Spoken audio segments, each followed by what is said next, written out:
Hey guys, welcome and thanks for joining me for today's video. I'm so excited because I've decided to start a beginner series for all types of bread baking. Quick breads, yeasted breads, and sourdough breads. I think that sometimes it gets so confusing, all the different ways of baking bread. And I remember when I first started cooking, the first recipe that I mastered was actually a biscuit recipe, and I just had to work and work and work to get it to come out. So I decided we'll just start right there. We're going to make biscuits today. I'm going to share with you my same recipe that I have used for probably 12 years. Always works out, and it's great for beginners. And then we will progress as we go, adding to our skills and eventually going all the way to a very beautiful artisan loaf of sourdough bread. So stick with me today. We're going to make biscuits, and I'm so excited to share this bread baking beginner's journey with you all. All right, before we get started, you do need to preheat your oven to 400 degrees. And I have a little baking sheet that I just sprayed a little bit of olive oil on, and that's where we'll put our biscuits. But in a large bowl, we're going to put 2 cups of unbleached all-purpose flour. I want to make sure that I convey to you that the quality of your flour really makes a difference on the quality of the biscuits that are going to come out. I use an organic, unbleached, all-purpose flour from Central Milling. I don't use all-purpose flour very often, but when it comes to biscuits, my husband prefers all-purpose flour, and that's what we're going to do. And usually, it just makes better biscuits. Don't mind the Instant Pot. I'm making some beans, and it's going crazy over there. So we're doing 2 cups of unbleached all-purpose flour.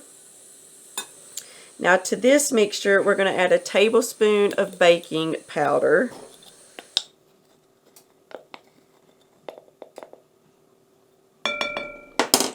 We're also going to add a teaspoon of a good quality salt. I prefer Redmond's real salt, but any good quality sea salt will work. And I'm just going to kind of mix the dry ingredients together. Now we're going to take half a stick of butter. I just kind of eyeball it and cut it in half. Make sure it's cold and it hasn't been sitting out or anything like that. You want it as cold as possible. Also, a good tip to remember when you're making biscuits is don't use your hands in mixing the butter into the flour, because your body temperature is so warm that it will melt the butter. So we don't want that. We want the butter to be cold. So I'm going to grate the butter.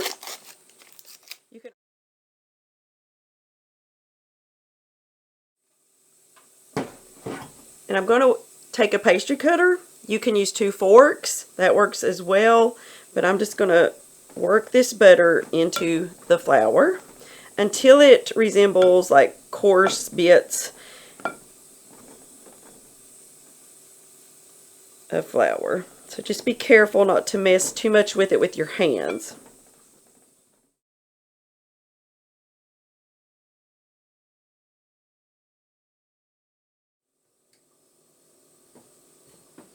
So once you have your butter mixed in, we're going to mix in a cup of milk. You can use buttermilk, you can use almond milk. I'm using just a whole milk. I use the Fairlife brand, and I'm just going to pour that in.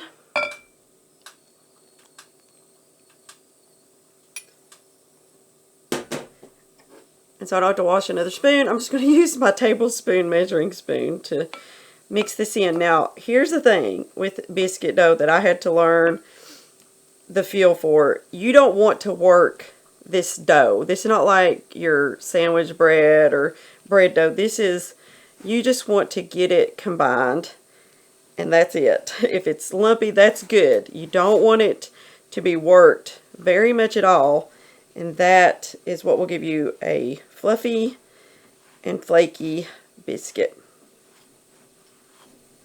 And that's as good as it needs to be. I know it looks very rough, but that is exactly what you want with biscuits.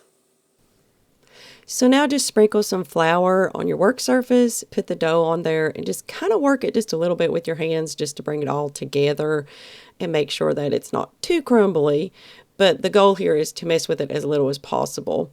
Now we're going to roll it out, and then we're going to keep turning it on itself probably 2 or 3 times. And what this does is build the flaky layers in your biscuits, so they're kind of like Grand's biscuits when they come out of the oven. And just roll it out a few times. Don't roll it too thin before you start cutting out the biscuits, because if it's too thin, then your biscuits they won't rise quite as high as you want them to. So I would say 1/4 to 1/2 inch will be perfect. Don't twist your cutter, because you want those layers, as you can see, to be intact. And we're going to get these in the oven. All right, these are going to go in the oven for 12 to 15 minutes. Just keep an eye on them. And if they're not brown, but they're done, you can put them under the broiler for a couple minutes just to brown them up and make them nice and golden. Okay, real quick, while our biscuits are baking, I wanted to jump in and just encourage you. If you are brand new to baking, it can seem like a pretty scary journey at first, because it's foreign to you. It's a skill that you've never used before, and it can seem a little overwhelming. But I want to encourage you that most of getting good at baking bread is repetitiveness. It's just doing it over and over and learning the feel. I did not start out baking well. It was awful. We had to throw away a lot of biscuits, but that's okay. It was worth it to get to the point now where I can throw together things that used to seem so daunting to me. So I encourage you, if you're brand new to baking, just stick with it. You're going to make mistakes. There's going to be failures, but that's fine. That's how we learn. That's how we grow in our skills, and just keep at it. You will be a baker in no time, as long as you have a can-do attitude, and I'm not going to give up. Another really quick tip that I want to leave with you that I think is important. If you are the type of person like me, and you're more on the frugal side, and you say, I don't want to waste really high quality flour and different ingredients until I get really good at making these biscuits or this bread, then don't. Just go buy the cheaper brands that you're comfortable with and use those. As long as it's all-purpose flour, it's going to be fine. And just keep using that until you feel really comfortable, and then you can move on to higher quality flours, and you'll see the difference in your baking once you get there. So don't always think you have to start off with the highest quality ingredients. You can still get really good baked goods without doing that. I did in the beginning, so I know that that's true. Also, you don't need fancy equipment. You can start just with a mixing bowl and a wooden spoon and a baking sheet. That's really all you have to have.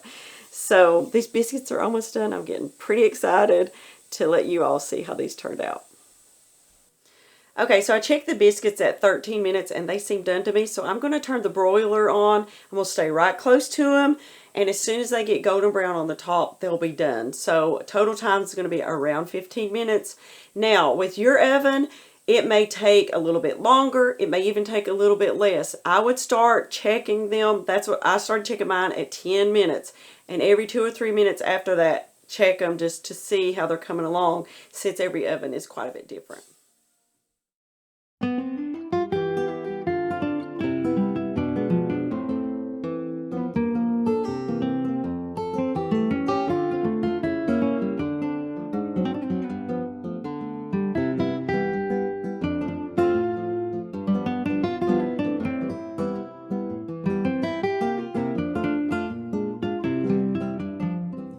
Alright guys, thank you so much for joining me for today's video, and I hope you'll stick around. I'm going to continue these videos every week or two on beginner bread baking. We're going to be exploring all different kinds of simple bread recipes that will give you confidence to grow in your bread baking skills. So stick around for that. If you enjoyed the video, give it a thumbs up. I would appreciate that.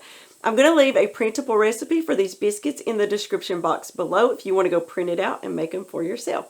If you enjoy videos on cooking from scratch, gardening, food preservation, and homesteading, and you haven't subscribed yet, I would appreciate it if you would consider doing so. It really helps the channel. Check us out at therosehomestead.com, and that's all I have for you today. We'll see you on the next video.